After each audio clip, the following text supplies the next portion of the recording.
Asyhadu an la ilaha illallah wa asyhadu anna Muhammadan abduhu wa rasuluh. Allahumma shalli ala sayyidina Muhammad wa ala ali sayyidina Muhammad.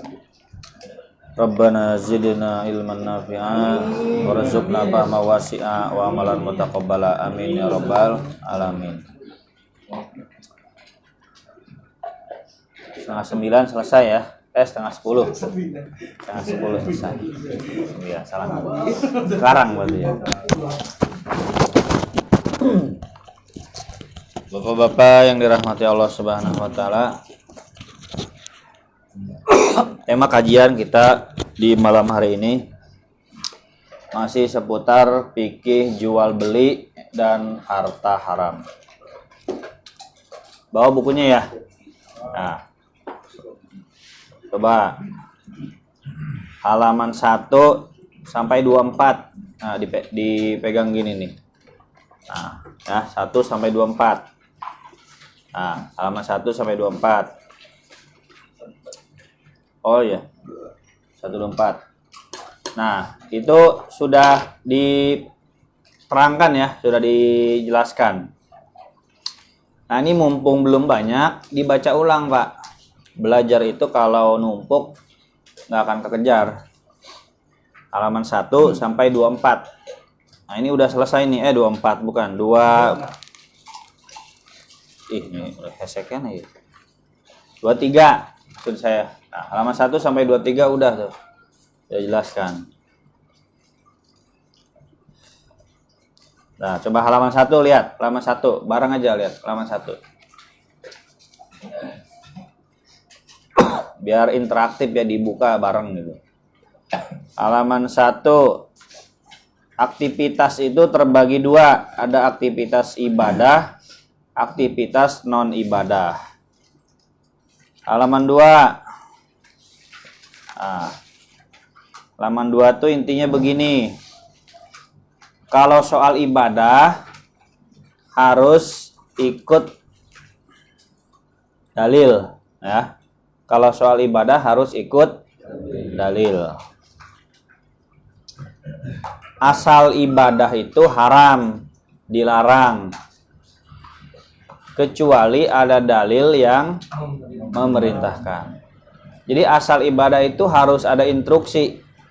Kecuali ada dalil yang merintahkan. Dilarang dulu, baru ada yang merintahkan, boleh, silahkan kerjakan. Nah, kalau muamalah sebaliknya, bagaimana? Halal dulu. Apa? Halal dulu. Kecuali ada dalil yang mengharamkan. Diingat nih kata-katanya. Coba kalau rumus ibadah gimana? Hukum asalnya? Haram, dilarang. Ada 3 kata nih. Haram, dilarang, atau sesuai instruksi. Ini nanti ada yang bilang yang benar mah bukan haram, yang benar mah al aslu fil ibadah at-taufiq. Asal ibadah tuh harus sesuai instruksi. Al aslu fil ibadah al hurmah, asal ibadah tuh haram. Itu. Asal ibadah dilarang, haram, sesuai instruksi. Kita gampangnya 3 aja lah gitu ya. Ingat nih, asal ibadah haram, dilarang, atau sesuai instruksi. Kecuali ada dalil yang memerintahkan. Diingat ya kata-katanya nih. Sebab kalau Bapak nggak ingat kata-kata ini, nanti bisa jadi, saya tuh apal gitu kan, gimana yang ngomongnya gitu. Belajar tuh karena nggak bisa nerangin tuh karena nggak hafal kata-katanya, untayan kata-katanya, lafaznya. Nah, kalau muamalah bagaimana? Asal hukum muamalah itu halal, boleh. Kecuali ada dalil yang mengharamkan. Lanjut. Tuh, nomor 4 sama. Nah, nomor 4 tuh gini. Semua yang ada di bumi ini untuk manusia. Untuk manusia. Binatang lautan itu nggak punya tujuan hidup. Kambing, monyet, ayam, buah-buahan, pohon-pohonan, itu untuk siapa? Manusia. Makanya cara berpikir orang Islam, ya binatang itu halal, silakan manfaatkan sesuai dengan kegunaannya.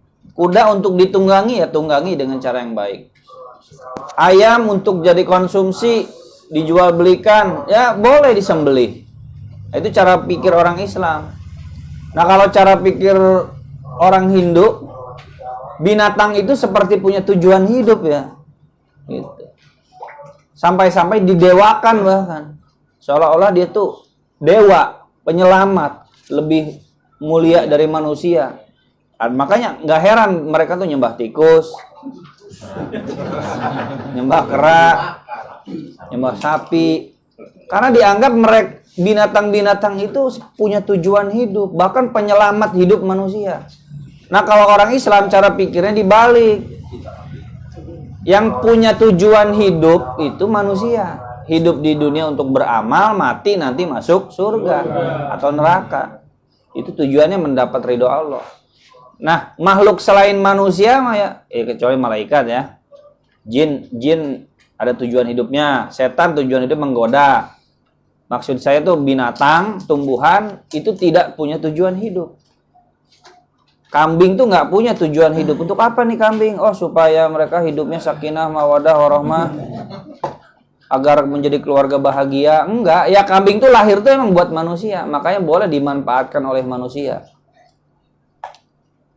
Ada orang yang bilang hari Idul Adha itu hari pembantaian orang, karena cara pikirnya begitu. Kasihan katanya binatang dibunuh. Ya kita jawab, sapi, kambing, kerbau itu tidak punya tujuan hidup. Tujuan hidup mereka tuh untuk manusia. Gitu. Untuk manusia. Huwallazi khalaqalakum ma fil ardi jami'a. Tuh. Dialah Allah yang menciptakan untuk kalian semua yang ada di muka bumi. Jadi semua yang ada di bumi itu untuk kita manusia. Silakan manfaatkan halal. Nah, makanya hukum asalnya muamalah itu halal. Kecuali ada dalil yang mengharamkan. Semua buah-buahan halal. Kecuali yang berbahaya. Kecuali yang ada dalil yang mengharamkan. Semua binatang halal, gitu rumusnya. Kecuali ada dalil yang mengharamkan. Jangan nanya, apa dalilnya salak halal? Apa dalilnya binatang ini halal? Salah nanyanya. Justru nanyanya yang benar tuh, ini apa dalilnya kalau ini haram? Paham Pak ya? Itu. Terus nomor 6. Apa tuh yang gede tuh? Yang haram itu sedikit dan terbatas. Jadi salah besar kalau ada umat Islam berpikir begini. Jadi orang Islam banyak haramnya. Yang haram itu sedikit dibanding yang halal. Coba dari seluruh buah-buahan. Ya hampir 99% halal ya. 1% haram yang berbahaya. Dari seluruh binatang, banyakan halal apa haram, Pak? Halal. Kalau ada orang ngomong, wah jadi orang Islam tuh banyak haramnya, atau semakin ngaji tuh kok semakin banyak haramnya. Nah, kemungkinannya tuh dua. Satu, emang dia udah terjerumus, terbiasa ke dalam yang haram. Jadi dia emang udah terbiasa, sebelum ngaji itu dia udah terbiasa ke yang haram. Pekerjaannya haram, makanannya haram. Sering suka kuliner ular kobra. Kuliner apalagi anjing, biawak, bipang apa? Oh, babi panggang. Jadi sebelum ngaji itu kulinernya tuh kuliner yang haram-haram. Pas ngaji ini haram, itu haram. Sebenarnya bukan banyakan yang haram. Kamunya aja sebelum ngaji itu banyak terjerumus ke dalam yang haram. Gadai haram, ini haram, itu haram. Ini ngaji kok banyak haramnya. Ya bukan Islam banyak haramnya. Kamu sebelum ngaji sudah banyak atau beberapa hal haram yang kamu lakukan. Sebenarnya prinsip yang benar mah yang haram itu cuma sedikit dan terbatas. Banyakan yang halal. Jangan suujon sama syariat Islam. Gitu. Kita nggak kelaparan, masih bisa makan ikan, masih banyak makanan binatang ternak, buah-buahan banyak, kue banyak. Gitu. Jadi kalau ada yang bilang gitu itu salah paham, Pak ya. Dua kemungkinan nih, satu terjerumus banyak melakukan keharaman, dua suuzon dengan syariat Islam. Nah, sekarang kita lebih spesifik. Salah satu yang diharamkan dalam muamalah itu adalah riba. Salah satunya oleh Allah itu yang diharamkan. Yang dihalalkan itu apa? Jual beli. Wa ahallau nomor 7. Wa halallahul bai'a wa harramar riba. Allah halalkan jual beli dan diharamkan riba. Nah, kita harus mengenal apa bedanya jual beli sama riba. Apa bedanya, Pak? Jual beli sama riba. Apa coba bedanya? Nah, ini nih ya. Ini jawaban paling pamungkas nih. Objeknya. Kalau dibilang akadnya, ya jelas beda. Yaitu akad jual beli, ini akad riba. Beda. Oh, kalau riba tuh mahal. Jual beli itu lebih murah. Salah. Gitu. Bedanya jual beli dengan riba apa? Objeknya. Kalau jual beli objeknya apa? Barang. Kalau riba objeknya uang. Nah, gitu, Pak. Jadi kalau ada yang nanya apa bedanya jual beli sama riba? Bedanya di objeknya. Objek jual beli itu barang. Objek riba itu uang. Gitu. Nanti ada bahasan khusus tentang jual beli dan riba. Terus nomor 8. Apa tuh? Nabi itu tidak menciptakan skema transaksi. Nah, enggak, Nabi itu enggak nyiptain skema-skema akad, enggak. Akadnya sudah ada. Nabi betulin. Gitu. Jual beli itu sama Nabi duluan mana? Ada duluan adanya jual beli apa duluan adanya Nabi? Jual beli. Nah, adanya akad kerjasama sama Nabi lahir duluan mana? Kerjasama. Duluan akad kerjasama. Bekam sama Nabi lahir duluan mana? Bekam. Apa Nabi penemu bekam? Mungkin kalau belum dikasih tahu mungkin, wah Nabi penemu bekam katanya. Nabi belum lahir, bekam tuh udah ada. Gitu, Pak. Jadi jangan dibilang Nabi penemu bekam. Nah, Nabi itu nggak menciptakan transaksi-transaksi, Pak. Makanya nggak ada transaksi sesuai sunnah. Nggak ada. Karena transaksi itu bukan diciptakan oleh Nabi. Nabi mah cuma ngebenerin doang. Gitu. Nah. Kalau nomor 10, tuh baca. Dengan demikian, ketemu nggak dengan demikian tuh, nomor 10. Apa? Dengan demikian yang di bawah tuh. Gimana tuh? Dengan demikian termasuk ungkapan yang salah ketika ada orang yang menganjurkan untuk melakukan akad atau transaksi harus sesuai sunnah. Kita akan menemukan kita kesulitan menemukan transaksi sesuai sunnah sebab Nabi tidak pernah mengajarkan skema akad.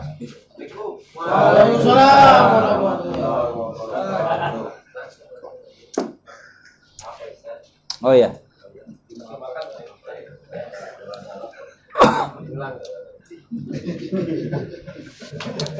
Kasih lagi. Nah, sekarang 11. Yang penting tidak melanggar. Gini, Pak, prinsip muamalah tuh. Silahkan kerjakan muamalah. Bapak nggak harus tahu namanya. Oh, ini ijarah. Oh, ini baik. Oh, ini akad salam. Oh, ini akad mudharabah. Nggak harus tahu nama. Yang penting tidak melanggar. Gitu. Tapi kalau dalam ibadah harus tahu apa? Niat. Tapi niatnya bukan niat lafaz ya, yang saya maksud ya. Yang harus tahu niat tuh maksudnya ini mau ngapain. Soalnya kan sholat jam 5 subuh nih. Sholat tahiyatul masjid sama sholat subuh sama ya? Sama kan? Ya, bayanginnya gini, jam 5 Bapak ke masjid, sholat 2 rakaat. Orang yang ngelihat itu tahu nggak sholat apa tuh? Nggak tahu kan? Ya kalau ada kunutnya ya beda lagi emang. Ini ceritanya nggak ada kunutnya. Sama kan? Nah, yang ngebedain di mana? Di niat. Nah, dalam ibadah itu harus tahu niatnya. Harus tahu niat tuh bukan harus tahu nawaitu sama godin anadai, bukan. Usolli fardhu, bukan harus tahu itu. Yang penting, oh saya ngerjain ini, mau sholat ini gitu. Tapi kalau muamalah, nggak harus tahu nama. Nggak tahu namanya juga nggak apa-apa. Yang penting tidak melanggar. Nah gitu. 12 sama 13. Akad. 13 itu akad. Akad itu ikatan. Maksudnya apa? Ikatan. 14. Ini sengaja ini biar benar-benar nempel ilmunya. Saya mengajar benar-benar peduli, Pak. Bukan soal sering ngulang-ngulang. Tapi saya benar-benar peduli transfer ilmu gitu, Pak. Cara pikirnya begitu. Ya, 14 apa tuh? Akad ada berapa? Ada 2. Ada akad, gampangnya gini aja. 2 arah, ada akad satu arah. Itu maksudnya begitu 14 tuh. 15. Akad dilihat dari pengaruh dan konsekuensinya. Yang pertama akad yang sah. Akad yang sah itu berarti yang punya konsekuensi. Jual beli itu konsekuensinya apa? Pindah hak milik. Barang jadi milik siapa? Pembeli. Uang jadi milik siapa? Jual. Nah, pindah hak milik berarti itu konsekuensinya jual beli. Bukan, maksud saya berarti akadnya sah. Jadi kalau kita bilang akadnya sah, oh berarti punya konsekuensi. Kalau dibilang begini, akadnya tidak sah, berarti tidak punya konsekuensi. Ya tidak punya konsekuensi. Tidak punya konsekuensi itu berarti barang tidak sah jadi milik pembeli, uang tidak sah jadi milik penjual. Nikah yang sah punya konsekuensi nggak? Nah, nikah yang tidak sah tidak ada konsekuensi. Gitu, Pak. 16. Nah, contoh nikah yang sah kan punya konsekuensi. Punya konsekuensi. Karena nikahnya sah, berarti kalau mau pisah ada cerai. Cerai itu turunan dari akad nikah yang sah. Nikahnya sah, berarti ada cerai. Tapi kalau nikahnya tidak sah, berarti tidak ada cerai. Kakak adik terpisah jauh. Yang satu di Kalimantan, yang satu di Malaysia. Tidak saling mengenal. Ketemulah di Jakarta, mereka menikah. Ternyata pas saling kenalan, bapaknya sama. Gitu. Jadi bapaknya dulu buka cabang di Malaysia. Iya, buka cabang diam-diam lah gitu. Tahun dulu. Nggak ketahuan tuh saudaraan. Qadarullah ketemulah di Jakarta. Nikah. Udah nikah duluan. Nikah. Ya sebelum tahu masa nikahnya. Man ternyata pas dikenalin, nih bapak saya. Oh sama bapaknya juga gitu. Nah berarti akad nikahnya tidak sah. Nah ada perceraian nggak? Nggak ada. Gimana cerai itu akad nikahnya sah. Gimana disebut cerai nikahnya aja nggak sah? Paham kan ya? Gitu. Cerai itu nikah sah. Ya kalau nikahnya aja nggak sah berarti nggak ada cerai. Cerai apanya? Nikahnya aja nggak sah. Misalkan ketemu perempuan nih, akhwat di jalan. Kita cerai yuk. Udah nikah belum cerai. Gitu. Siapa lo? Nikah aja enggak kok cerai.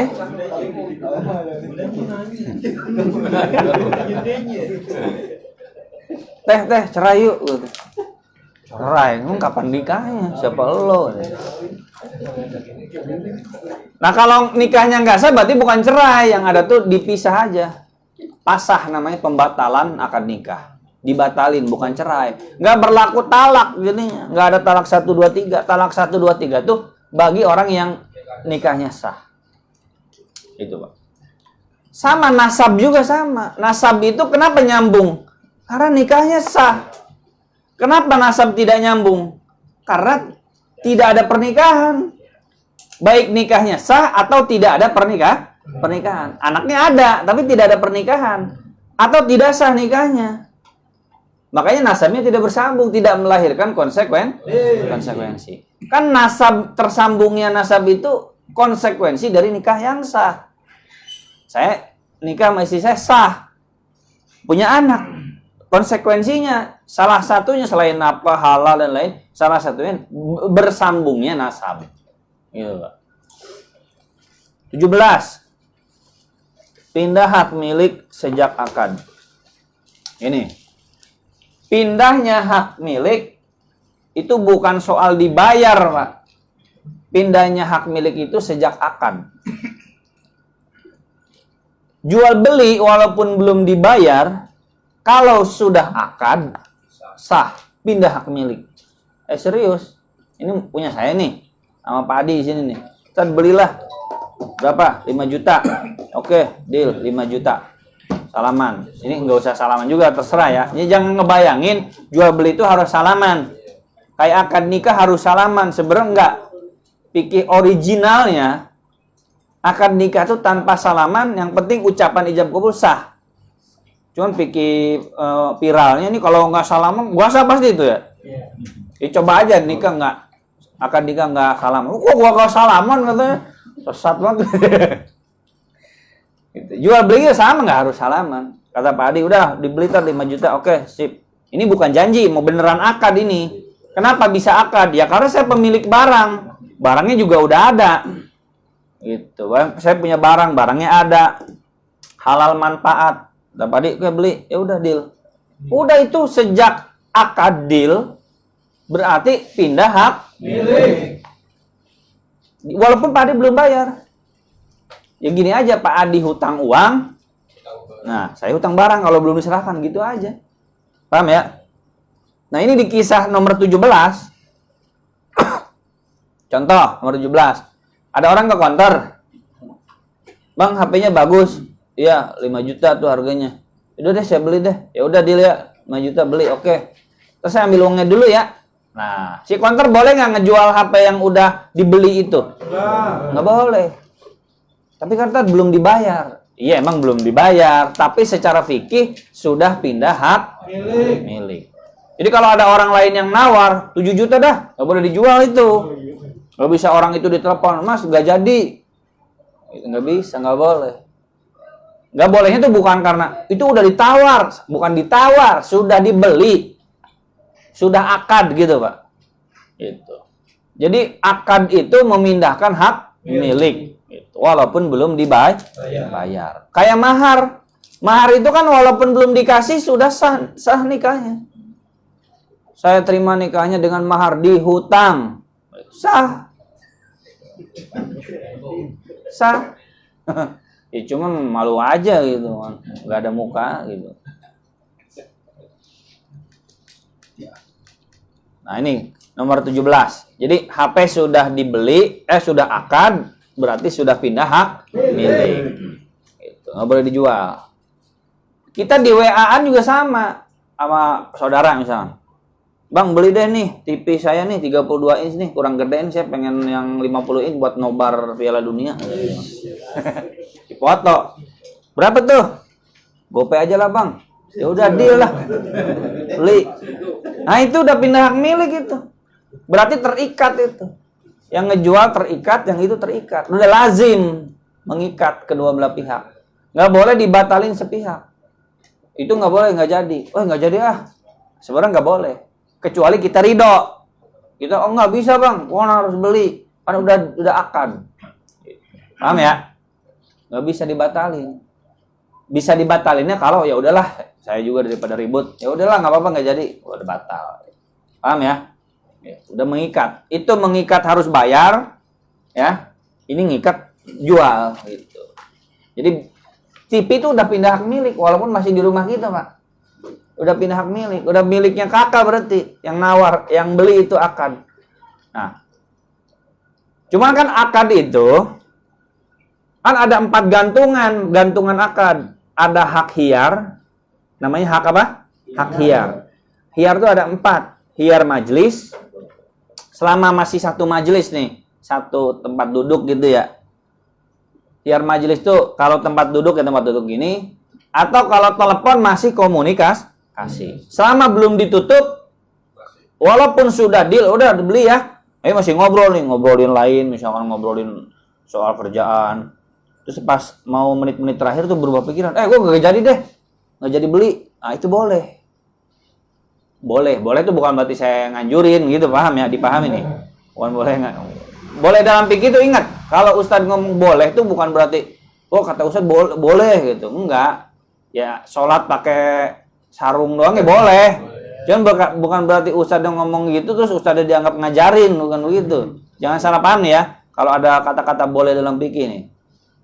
Nah, jadi satu hak hiyar majlis. Hiyar majlis itu bagaimana? Di majlis begini atau di komunikasi. Masih tersambung. Terus ada hiyar apa? Hiyar aib. Hiyar aib itu kalau ada aib bawaan dari si penjual, ya, aib bawaan dari si penjual boleh dikembalikan. Boleh dikembalikan. Ya, itu mah wajib nerima. Si penjual mah wajib nerima. Cuman si pembeli boleh aja nggak dikembalikan. Sudahlah, nggak apa-apa lah. Daripada ribut gitu. Paham ya? Nah, jadi akad itu kan mengikat. Maksudnya ini, akad kan mengikat. Tapi mengikatnya akad masih bisa ngegantung. Satu, ngegantungnya hiyar majlis. Dua, hiyar aib. Tiga, hiyar apa? Hiyar goben. Hiyar goben itu pembodohan. Ternyata harganya ini cuma 1 juta, ini dibeli 2 juta. Itu. Nah, itu boleh dibatalkan, hiyar goben. 3 tuh. Hiyar aib, hiyar majlis, hiyar goben. Satu lagi hiyar apa tuh saya lupa. Hiyar syarat. Oh, hiyar syarat. Yang terakhirnya apa? Hiyar syarat. Ya, hiyar syarat. Hiyar syarat tuh begini berarti. Ketika akad itu dipersyaratkan. Nah, itu nanti kalau seminggu nggak ada apa-apa, kalau seminggu ada apa-apa balikin aja. Nah, berarti itu namanya hiyar syarat. Akadnya mengikat, tapi karena ada hiyar syarat, jadi tidak mengikat.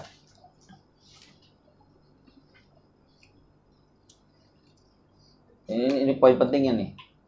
Kan akad itu ikatan, mengikat ya, mengikat. Nah, tapi ngikatnya tuh masih ngegantung ini hiyar. Nah, hiyarnya 4. Majlis apa? Tadi aib, goben pembodohan, terus syarat. Nah, boleh dibatalin nih kalau ada salah satu ini. Hiyar majlis selama di majlis boleh dibatalin. Pas mau pulang Pak Adi berubah pikiran, ntar gak jadi kemahalan gitu. Boleh. Kalau udah pulang, ya, berarti mengikat. Nah, kecuali nanti pas dibeli itu ada aib. Pas dibawa pulang, dapat sehari 2 hari, ini baterainya ngedrop terus nih. Ngomongnya baru katanya. Berarti aib ya, boleh dibatalin. Nah, berarti kan majlisnya mah udah pulang sebenarnya, tapi ada aib. Atau goben. Kok 5 juta ini? Saya kira harganya sesuai gitu. Cuman jangan ngaku-ngaku nggak tahu. Harus dari awal juga kita harus tahu dulu harga. Paham nggak Pak maksud saya? Ini goben tuh bener-bener orang dibodohi. Bener-bener dibodohi. Ini HP ini, wah ini harusnya 10 juta ini. Saya jual ke kamu 5 juta aja dah. Ini orang nggak tahu, nggak punya akses ngelihat harga gitu. Wah untung dong kalau saya beli 5 juta. Iya, dibeli. Nah, berarti pembodohan dah. Berapa hari kemudian, seminggu, 2 minggu bisa. Tahu dia, ini kemahalan. Nah, itu hiyar goben berarti. Pembodohan. Boleh dibatalkan. Dari sisi Pak Adi boleh dibatalkan. Jaiz. Tapi dari sisi penjual, wajib dia menerima kalau ini mau balikin. Paham ya? Kalau Pak Adi mah boleh aja. Udahlah, nggak usah lah. Saya nggak mau ribut. Ya. Ada pilihan. Tapi kalau itu nggak boleh ada pilihan. Harus nerima kalau mau dibalikin. Itu mau ngebalikin tuh. Nggak jadi Karena ada hiyar apa? Goben. Atau hiyar syarat. Hiyar syarat itu bagaimana? ada syarat. Ya syaratnya apa? Tergantung syaratnya dipersyaratkan apa. Saya biasanya kalau jual beli saya sering pakai syarat gini, dak, sok beli, saya kasih jaminan seminggu, garansi lah gitu ya, 7 hari. Kalau ada kerusakan, balikin aja, nggak usah bayar. Maksudnya tuh nggak usah bayar sewa gitu seolah-olah, udah balikin aja duit saya balikin nih. HP saya sering balikin. Ya 7 hari nggak ada apa-apa, alhamdulillah. Ya berarti syaratnya sudah selesai, goben nggak ada, kebanyakan kan tahu harga ya, aib nggak ada, hiyar majlis sudah terpisah, ya udah mengikat, berarti selesai. Gitu. Akad itu mengikat, tapi tergantung 4 ini, jadi nggak mengikat. Nomor 18.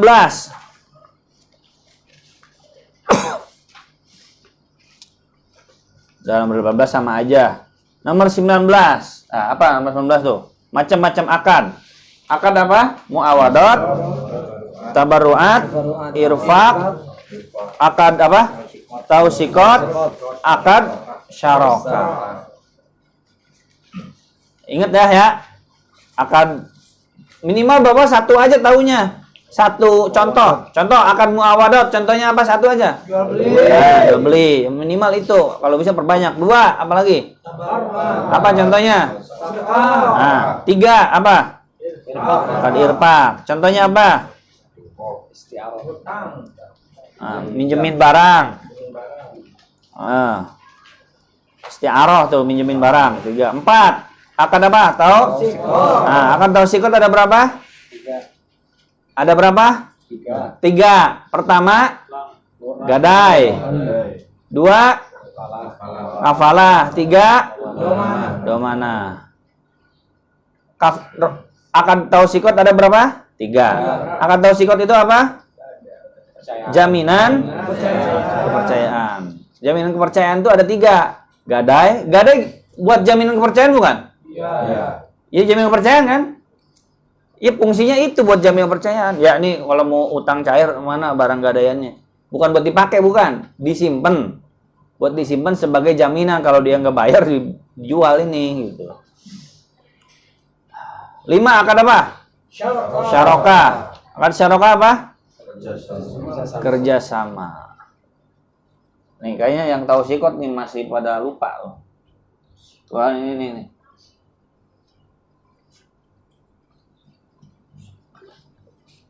Tahu sikot. 1. Gadai. Gadai barangnya. 2. Kafalah. Kafalah itu bagaimana? Menjamin. Orang yang ngejamin ya. Orang yang ngejamin. Ngejamin siapa? Orang juga. Orang ngejamin orang. Jadi kalau dia nggak bayar, terus saya cari orangnya. Jadi jaminannya tuh dia sekedar gini aja. Kalau pas jatuh tempo, orangnya saya cari, saya suruh menghadap gitu doang. Pak Anjar punya utang ke Pak Adi. Pak Adi minta jaminan. Nah, jaminannya saya. Saya bilang, Pak Adi, nanti kalau Pak Anjar pas jatuh tempo, kalau dia nggak datang, saya yang akan menjamin dia hadir, datang pas waktunya. Atau saya jamin dia nggak akan kabur gitu. Nah, kalau dia kabur, saya tugas nyari, Pak. Karena saya udah berani jadi kafil. Penjamin, kafil bahasa Arabnya. Kalau transaksinya kafalah. Nah, ada lagi yang lebih dari kafalah apa? Domana.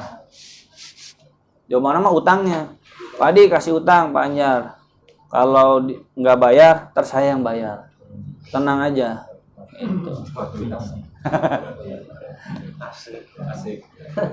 Domana. Ya cuman nggak boleh sembarangan juga kita ngejamin orang ya. Kira-kira yang orangnya jujur nih, terpercaya. Saya jamin tuh saking percaya nggak akan lari, dia mah nggak akan. Biasanya sih kita berani ngejamin tuh saudara ya. Kalau orang lain mau ngapain juga ya. Siapa lo gitu kan. Jamin-jaminan gitu. Ya saya sama berani jamin saudara. Saudara juga belum tentu kita sebenarnya apa ya?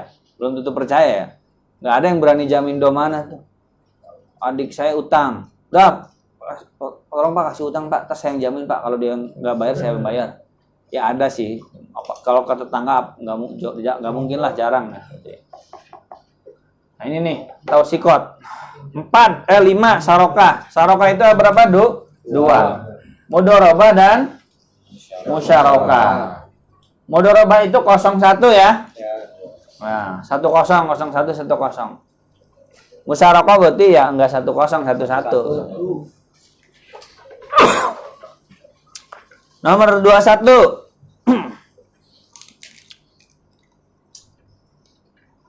Taruh nomor 20.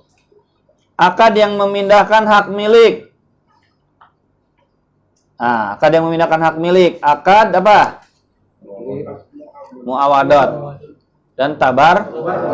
Pindah hak milik.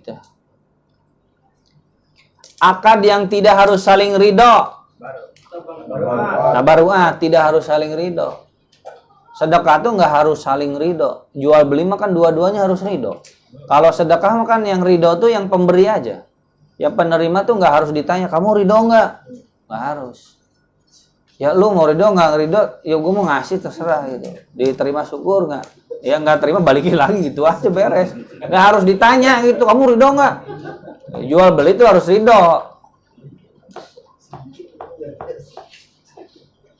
Ya, jarang ya orang dikasih sedekah ditanya ridho nggak gitu kan.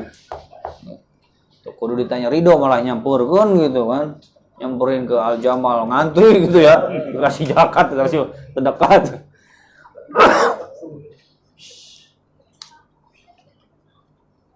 Nah, akad yang boleh digabung.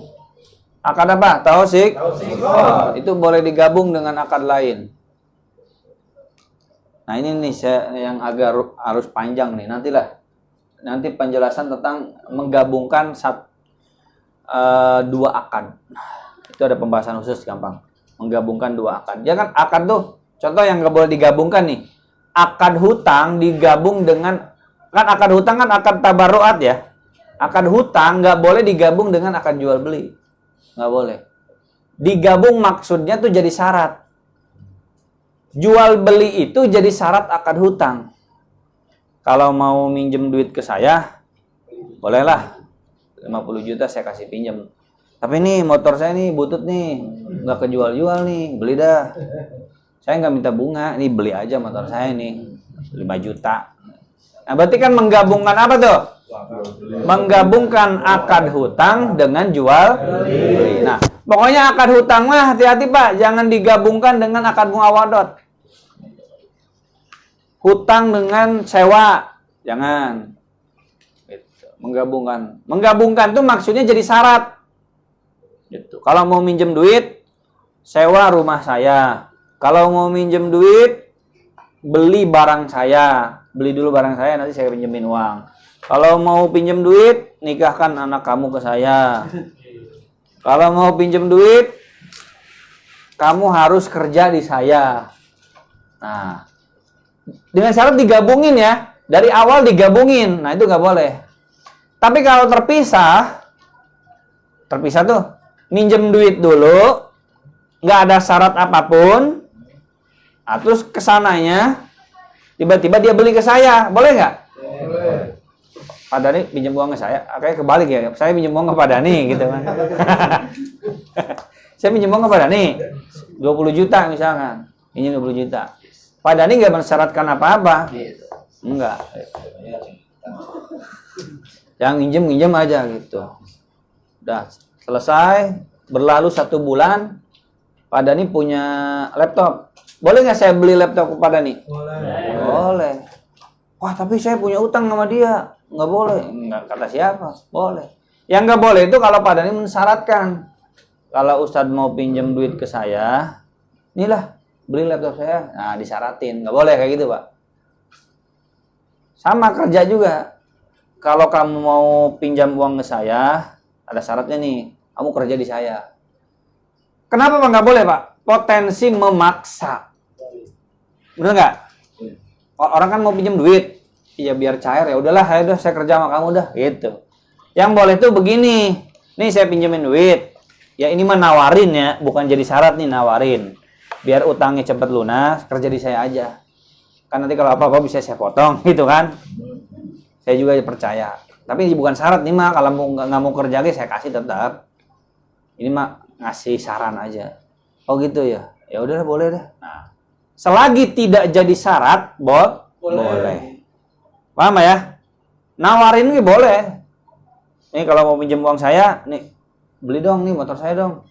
Tapi nggak maksa sih, terserah ini mah mau makanya nggak. Kalau nggak beli nggak apa-apa, saya kasih juga gitu. Pokoknya intinya harus bedain nih, rasa-rasain aja kira-kira maksa nggak gitu Pak. Ya, gitu. Apa? Iya, yang mau minjem bukan kepaksa. Ya makanya kalau bisa sih omongannya jangan di satu paketin ketika itu gitu Pak. Kalau bisa tuh udah minjem duitnya diterima, sebulan kemudian tawarin gitu, jangan pas mau minjem tawarinnya gitu ya. Karena orang tuh gara-gara hutang kan bisa banyak ngelakuin sesuatu ya. Gitu. Nah, tidak boleh menggabungkan akad hutang dengan akad muawadot. Tapi akad hutang boleh digabung dengan akad tausikot. Hutang boleh digabung dengan gadai nggak? Ya bukan boleh lagi, justru itu yang bagus. Benar nggak? Hutang digabung akad gadai. Ya kalau kamu mau minjem duit ke saya 200 juta ya, mana jaminannya? Nih rumah sertifikatnya. Oke, nih rumah. Simpan. Nah, rumahnya ya tetap dia yang tempatin, sertifikatnya kita pegang. Gitu, Pak. Bukan rumahnya ditempatin. Jadi riba kalau kayak gitu. Berarti hutang melahirkan manfaat. 21 apa tuh? Nah, coba 21 baca tuh ya. Tidak boleh ada dua syarat dalam jual beli. Salah satu di antara makna hadis ini adalah menggabungkan dua akad dalam satu akad. Sebagai contoh, Ahmad tertarik membeli milik mobil Adi. Tapi Adi baru mau menjualnya jika Ahmad mau menyewakan rumahnya untuk Adi. Nah, ini yang digabungkan, yang akad utamanya apa? Akad utamanya kan membeli mobil, itu kan? Akad utamanya membeli mobil, itu. Nah kalau dia mau beli mobil, syaratnya apa? Dia sewa rumah. Berarti menggabungkan dua akad muawadot ini. Akad muawadot beli digabungkan dengan sewa. Berarti gini, sewa menjadi syarat bagi beli mobil. Benar nggak? Ya kalau mau beli mobil saya nih, ini mobil bagus nih, keluaran terbaru. Tapi ada syaratnya, saya jual nih mobil ini, tapi syaratnya ya kamu sewa rumah saya. Kan itu sewa itu menjadi syarat bagi membeli mobil. Membeli itu dari sisi saya menjual. Gitu. Nah, itu nggak boleh. Kan kalau hutang mah kerasa banget ya, kalau hutang mah ya. Kalau mau minjem duit ke saya, kamu sewa rumah saya. Kan kerasa jolimnya gitu ya. Nah ini sama aja sebenarnya tadi kayak orang kan pengen banget beli mobil ini, man kita syaratin boleh deh beli mobil saya, tapi sewa rumah saya. Berarti kan menggabungkan dua akad apa? Muawad. Nah nggak boleh. Itu. Dua-dua apa tuh dua-dua? Nah akad hutang dengan jual beli. Para petani dikasih utang, tapi yang ngasih utang ngomong gini, nanti syaratnya ini ya, hasil panennya dijual ke saya. Nah itu nggak boleh. Menggabungkan apa tuh? Menggabungkan akad hutang dengan jual beli, ya muawadot. Bisa dipahami nggak Pak? Kan kita tuh orang kaya di kampung, banyak petani-petani nih, kita ingin menguasain perdagangan nih, monopoli, biar pada jual ke saya gimana ya? Jualnya tentu yang rada murah gitu kan. Petani kan kebanyakan miskin nih, nggak punya modal, bukan kasih modal, kasih utang gitu Pak. Kalau modal beda lagi judulnya. Kasih utang nih, pinjemin 20. Tapi dikasih syarat apa? Nanti kalau panen harus jual ke saya. Nah berarti menggabungkan akad hutang dengan jual beli. Nggak boleh itu. Nelayan juga sama, dikasih hutang, nanti mereka jual hasil tangkapannya ke yang ngasih hutang. Nggak boleh. Yang boleh itu dipisah. Ngasih utang aja, nggak ada omongan apapun. Nah, nelayan mau jual hasil tangkapannya ke dia, boleh nggak? Boleh. Tapi nggak ada perjanjian dari awal. Mau ngejual ke orang silakan, mau ngejual ke saya silakan, bebas. Nah cuman kalau ada kode-kode ngerti meureun, nah nggak boleh itu.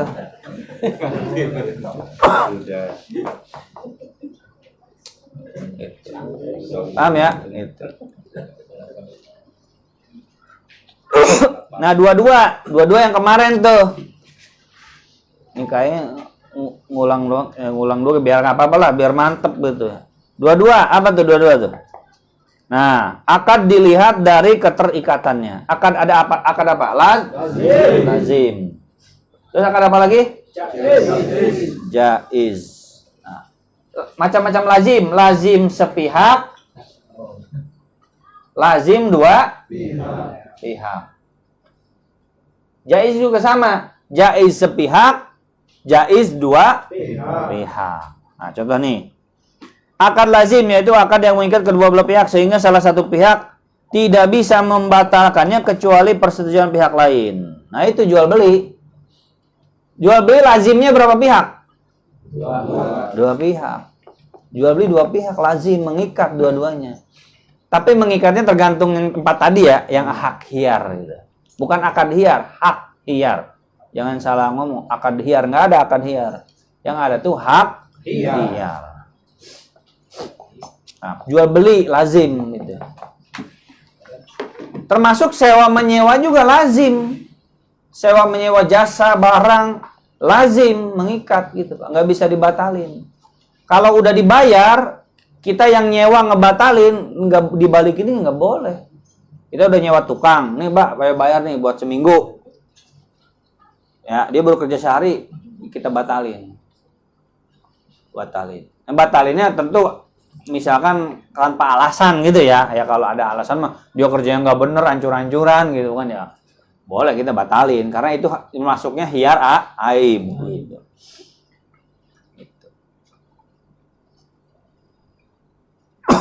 Terus akad jaiz.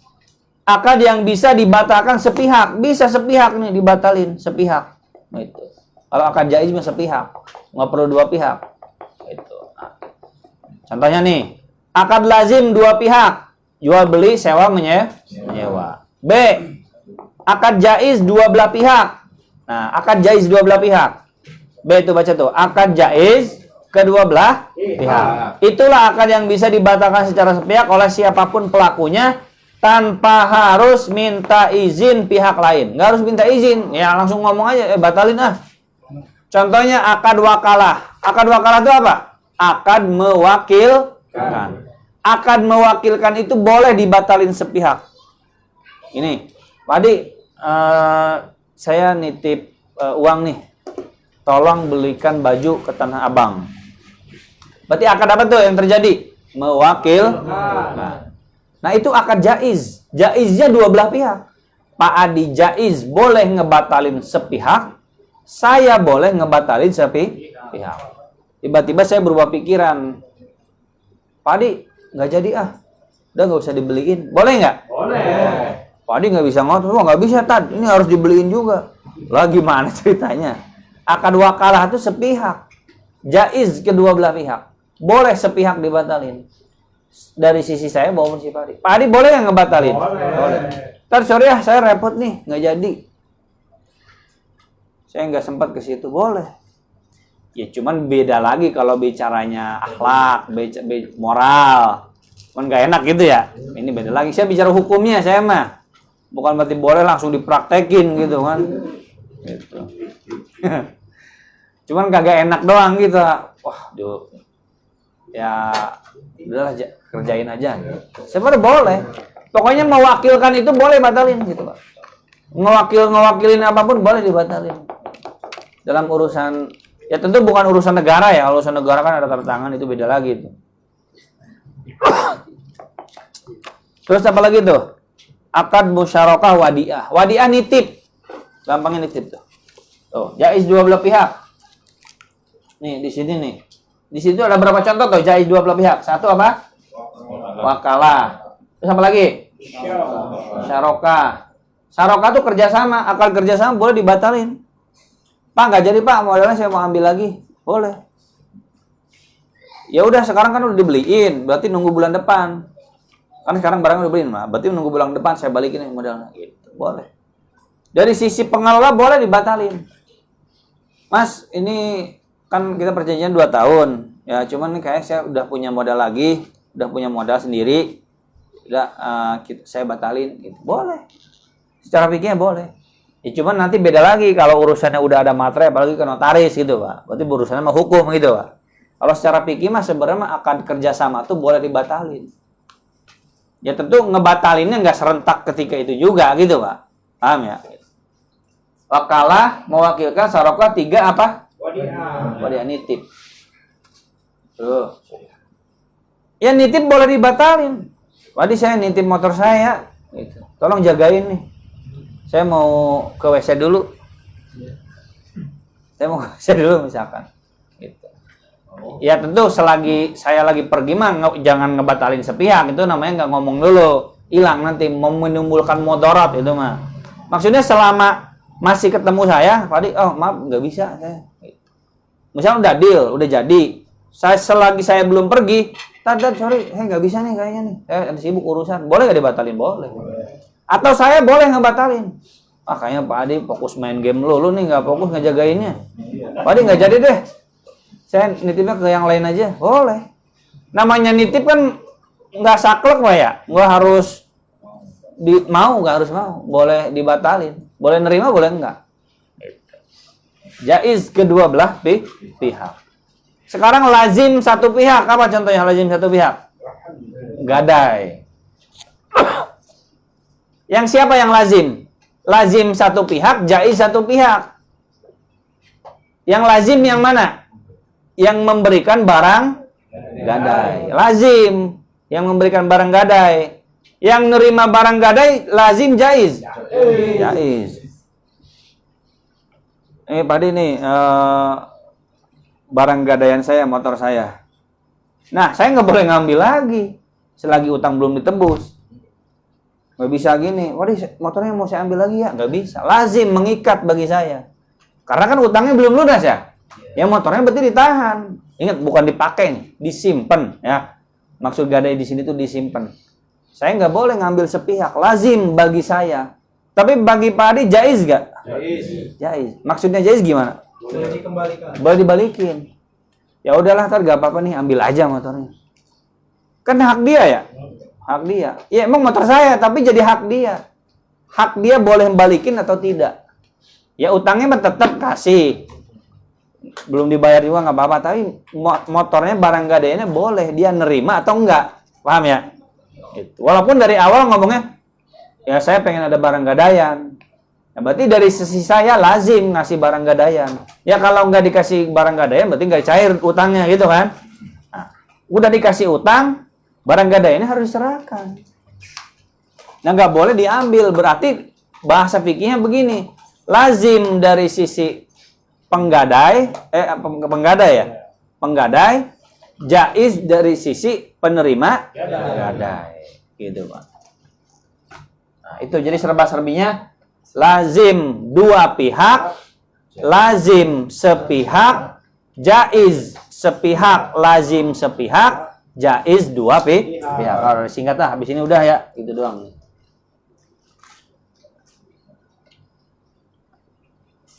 Nah, berarti udah mantep nih dari halaman 1 sampai 23 mah ya. Udah mantep nih ya. Udah semua tersebar. Ini yang lazim-lazim nih. Oh, kurang singkat nih.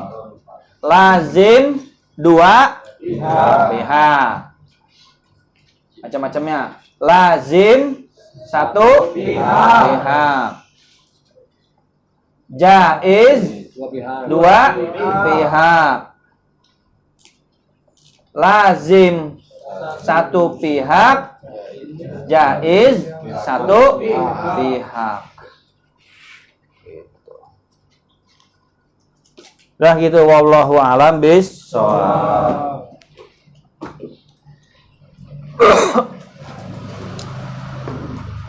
Ada pertanyaan?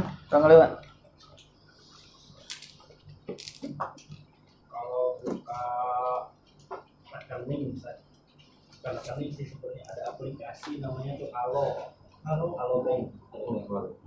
Jadi kemarin pas waktu ke Bandung tuh ditawarin, Pak, kalau download aplikasi ini dapat diskon, dapat kartu VIP, terus parkir cuma Rp1. Kalau download, Kalau download apa keuntungannya tadi?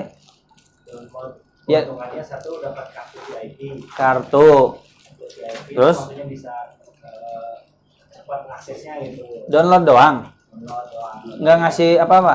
Nah, KTP doang, cuma KTP doang. Oh ya, terus? Terus parkir cuma Rp1. Terus?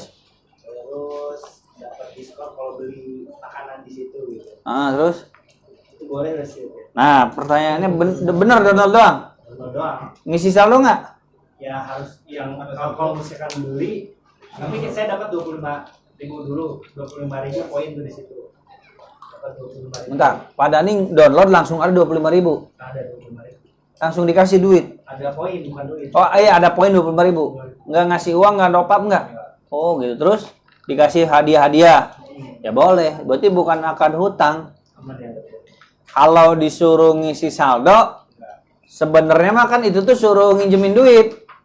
Kalau dari sisi kan soal saldo imani, kan ada dua pandangan ya, ada tiga sebenarnya mah. Satu, akad apa? Hutang. Dua, akad apa? Akad wadiah.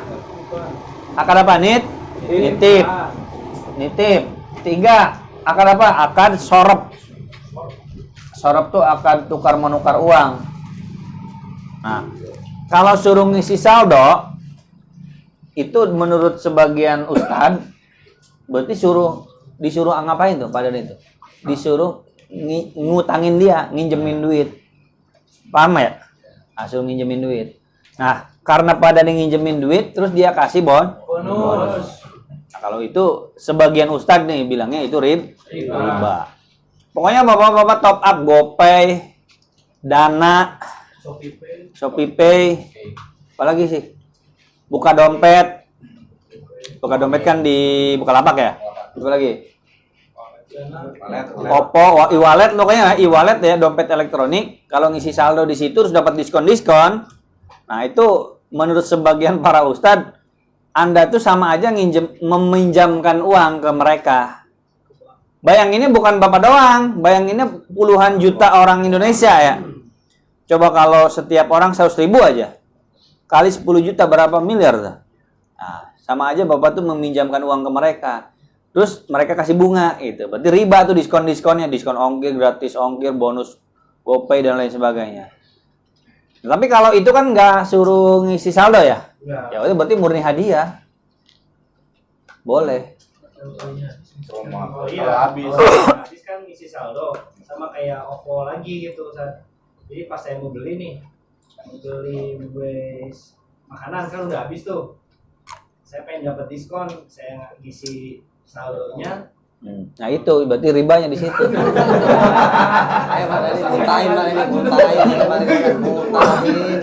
Ini bagi sebagian ustad, bukan sebagian ulama gini. Ulama zaman Imam Syafi'i mah belum ada GoPay, belum ada pembahasan begini, belum. Bang aja belum ada, cari di kitab-kitab klasik Arab Gundul ngebahas bank, nggak ada. Bank mah adanya kan zaman modern. Wadiah saya masuk. Wadiah berarti ya, nitip berarti. Ya nitip, berarti cara pandangnya ini mah cuma nitip duit saya. Buktinya apa? Buktinya bisa diambil kapanpun kan? Nah, ambil kapanpun. Walaupun menitip tapi dipakai sama dia gitu ya. Nah, itu bingungnya di situ. Tapi nitip tapi dipakai. Nah ini saya masih bingung saya. Kita nitip apa? Argumentasinya kuat semua soalnya Pak. Dibilang hutang masuk akal ya? Masuk akal. Sebab mereka kan dapat untungnya dari orang ngisi saldo ya? Iya. Kan peraturannya begini Pak.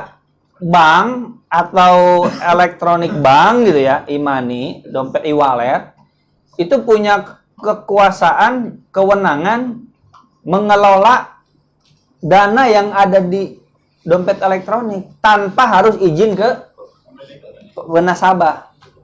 Tanpa harus izin. Udah peraturan BI-nya begitu. Ada nggak Bang izin dulu? Pak, saya izin ya ini ya.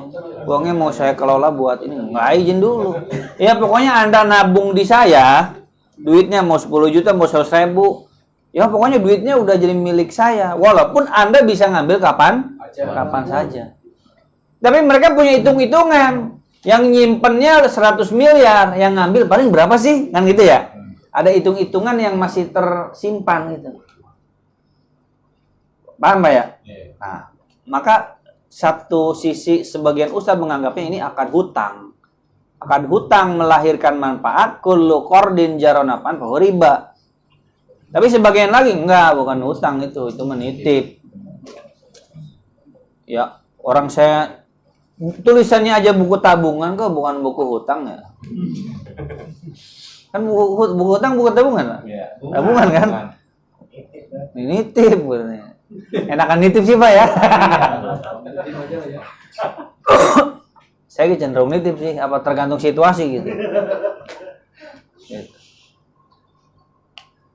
Gitu. Ke saudara, oh itu jangan pakai GoPay, itu kan haram, itu riba. Gitu. Nah, itu dia yang pakai gitu kan. Belinya pakai itu. Tapi buka aplikasi bukan juga dia dapat keuntungan juga Pak? Nggak tahu. Dari ya kan ini Alobank. Nah, si Olobanknya kan dia buka aplikasi itu. Kita kan buka aplikasi. Sama kayak Shopee Bukalapak gitu. Dia juga dapat royalti dari yang kita buka. Oh, nggak tahu.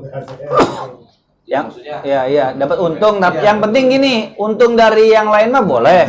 Asalkan jangan dari utang gitu. Asalkan jangan dari utang. Nitip ya. Nyari apa? Nasabah. Itu kan bank baru ya, bank digital ya. Bank digital. Nah, kalau semakin ibaratnya saham juga, kalau nasabahnya banyak itu lama-kelamaan sahamnya itu semakin harganya semakin tinggi. Ada yang menganggap di perusahaannya. Ada yang anggap itu mudharabah juga tuh. iya. Sama aja kayak kita nyimpen modal. Cuma kan modalnya dari bukan dari bagi untung itu. Maksudnya bagi hasilnya bukan dari untung, tapi dari modal, dari uang. Kan bagi hasil yang syar'i itu untung dibagi. Persentasenya dari untung. Untungnya 20 juta. Nah, persentasenya berapa? 60-40.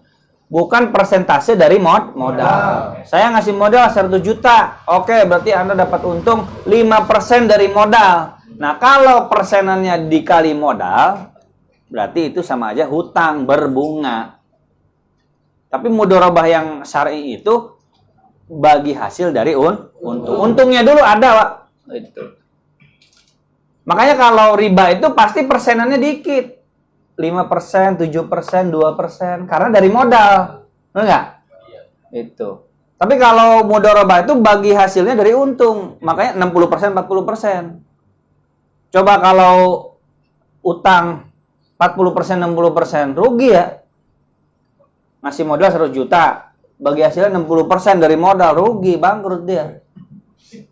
Gitu. Benar nggak? Itu. Maka curiga kalau ada bagi hasil 2%, 3% curiga. 2%, 3% pasti kalinya modal. Tapi kalau ada bagi hasil 60-40, nah pasti dari untung. Gitu, Pak. Kebanyakan orang milihnya dari modal, Pak. Biar gampang ngitung ya. Kan nggak mau ngitung untung berapa. Udah gampangnya gini aja dah. Kamu invest ke saya berapa? 100 juta. Dah 5% per bulan. Terjamin. Dia dijamin lagi kan? Dijamin. Walaupun bangkrut dibalikin modalnya kan? Dibalikin.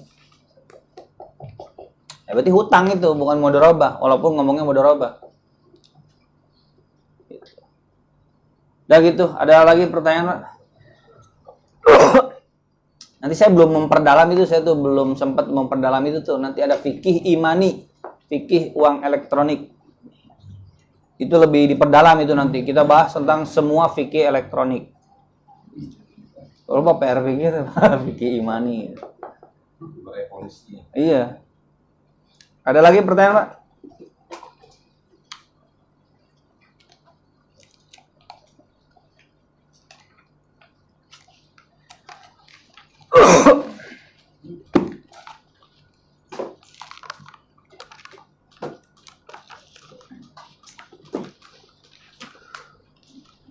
Ada lagi nggak? Nggak ada.